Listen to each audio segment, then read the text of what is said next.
Dicamba questions answered through the field research and observations that I've shared with you today. Is volatility of dicamba a substantial concern for the new formulations? Absolutely. There's academic trials across the U.S. There's other large trials, and I'll say not only in Arkansas, but in other locations in which it is indicated that volatility is a substantial concern with the off-target movement of dicamba. How long does it gas off? I'm not aware of anyone looking beyond 4 days. All we'll tell you is that 4 days is still gassing off, unless it rains. How far will it move? It's really a function of how many acres we spray. It's a function of the environmental conditions. One thing is for certain, we frequently see it beyond a mile. 2017, I had an opportunity to look after field after field after field that I was able to go back and look at based on white flags and based on green flags. I could say with a high degree of certainty I was further than 2 miles from the nearest dicamba application in 2017. And there were several fields that I was in northeast Arkansas that I would see soybean damage in the field that I was in, landscape damage, and I was more than 2 miles from the nearest extend field. So with that, landscape effect in 2017, 2018, it's been never observed before with these burn down applications in corn, and we were actually using dimethylamine salts in our burn down as well as DGA salts. Concluding thoughts, the addition of glyphosate to dicamba, folks, it's going to increase the volatility.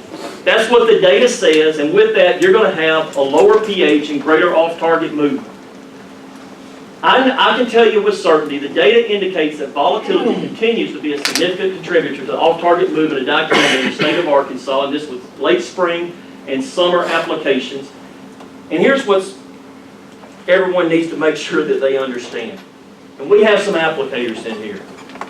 The label holds the applicator responsible for off-target movement. It's not the registrant.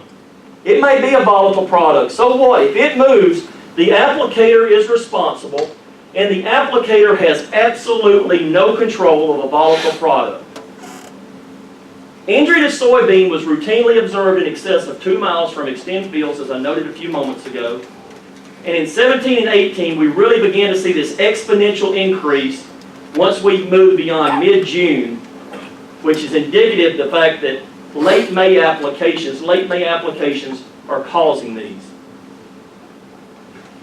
For every acre that we sprayed, we had damage at least to the 5% level. It'd be beyond this with total damage, but 5% level, 1.5 acres for every acre that we sprayed.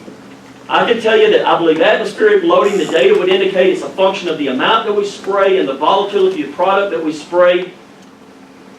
I don't know the long-term impacts. I can tell you there's environmental impacts that have already occurred.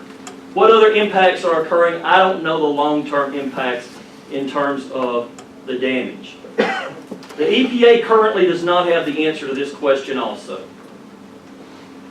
Last slide. You know, I did a survey back, it's been about a year ago, and I've talked to colleagues in Tennessee, I've talked to colleagues in Missouri, and they tell me today that better than 40% of the planting in their state, the extend planting in their state, is defensive planting. That's what it is. And I'm confident that we're going to see an increase in extend acres come 2019. Folks call me all the time, Dr. Nothsworthy, I can't tolerate this anymore. I'm going to plant extend. Am I doing fine with the weed control program I have? Yeah, I'm doing fine, but I'm going to plant extend because I've got to go to bed and sleep at night. I can't worry about whether I will or will not make a crop.